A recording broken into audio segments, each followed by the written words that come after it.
Easy thing to do. How do we build more homes? For the state government to achieve their goal, they've got to increase the number of homes we build every year. They've got to increase it from 60,000 a year to 80,000 homes a year. That's not simple. We don't have the people, we don't have the materials. Arguably, we don't have the places to build those homes. One solution will be aired at the Victorian Parliament's Rental and Housing Affordability Inquiry today. And that solution is to basically get rid of significant planning approvals as long as you're close to a train station or a tram stop. Jonathan O'Brien's the lead organiser of YIMBY Melbourne. That is Yes in My Backyard. Good morning. Good morning, Raph. How are you? Your proposal around public transport, how would that work?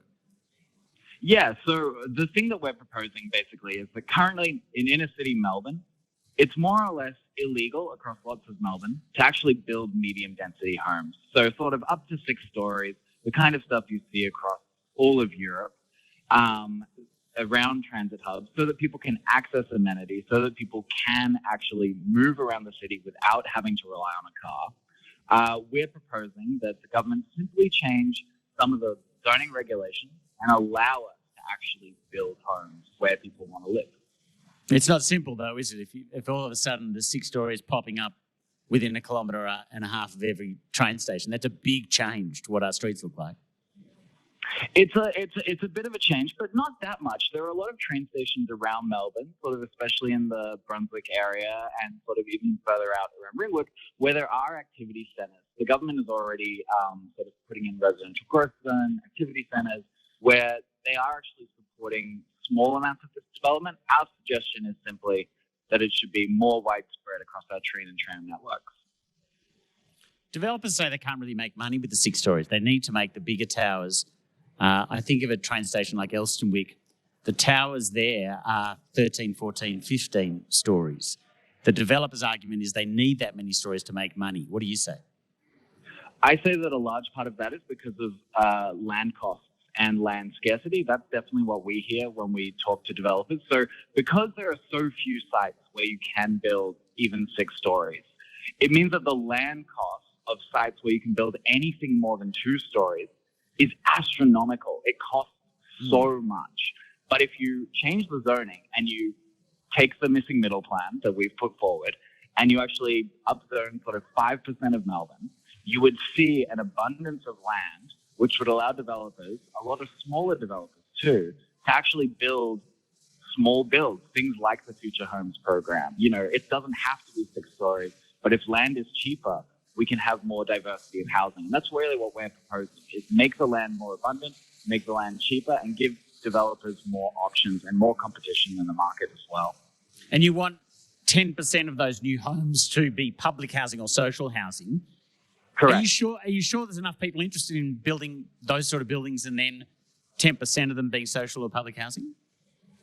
Yes, I actually am. There is a huge demand from sort of the NGO sector, you know, and the superannuation sector to deliver basically ESG style returns to investors. So not only the returns from the actual build, but also the return to society. So doing a social good alongside the build. The reality is that 10% public or community housing is not a huge amount, and it's especially not a huge amount in terms of what the trade-off is within our plan, which is a planning fast track. That is an enormous cost saving for these developers. So it's essentially a trade-off.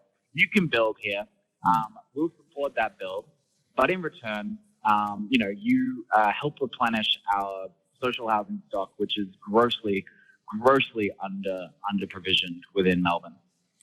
Jonathan, there's a question on the text here. Why not just 4 stories? That would be less intrusive. What do you think? I think that the reality is that the 6-story build height works all around the world. There is currently the RGZ, which is the zone, which provisions 4 stories.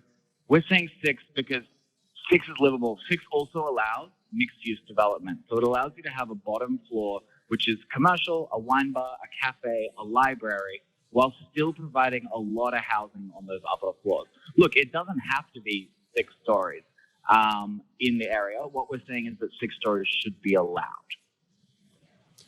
Do you think any political party like the Liberal Party or the Labor Party, would agree to this? You would effectively drastically change the look of huge swathes of metropolitan Melbourne. Is either of the major political parties going to vote for their own extinction?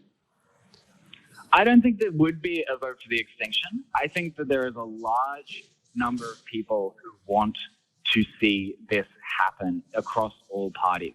Look, if we can make inner city apartments that are actually for families, that are actually aspirational and actually allow older people to downsize or to move into sort of communities that aren't assisted care communities, but are actually, communities of people of their demographics, I don't think we're going to see a huge electoral shift either. Look, the reality is that right now, renters are becoming a plurality of voters anyway. Every party is thinking about that. What our solution kind of indicates is, look, there is change happening. And the party who endorses this, who endorses good planning outcomes and good built environment outcomes and good housing outcomes and affordability outcomes, that's the party that's going to win. The state government has said, like you said, they want a 33% increase in the number of homes built. Now, the question is, where are we going to build those homes? Are we going to build it on the unsustainable fringe that we know is bad for the environment, that leads to deforestation, that causes people to be car dependent? Or are we going to build it in the inner city where people have the option to use public transport, to cycle, to live near their schools, workplace, and communities? That's what we want.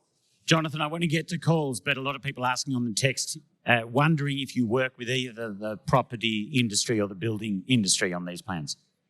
No, we have very, very strict rules in terms of our membership and donations. So we only take donations from members, and our membership very much filters for anyone with any financial interest in the property sector. We have no interest at all in taking any money. It's fully volunteer run, and I have an incredible team of about a dozen core members who are putting in hours to make this change happen and to make Melbourne a more livable, affordable, and sustainable place. Thanks for your time this morning. No, thank you, Ralph. Have a good one. Jonathan O'Brien will be at the Victorian Parliamentary Rental and Housing Affordability Inquiry. He's the lead organiser of YIMBY Melbourne. That stands, of course, for Yes in My Backyard.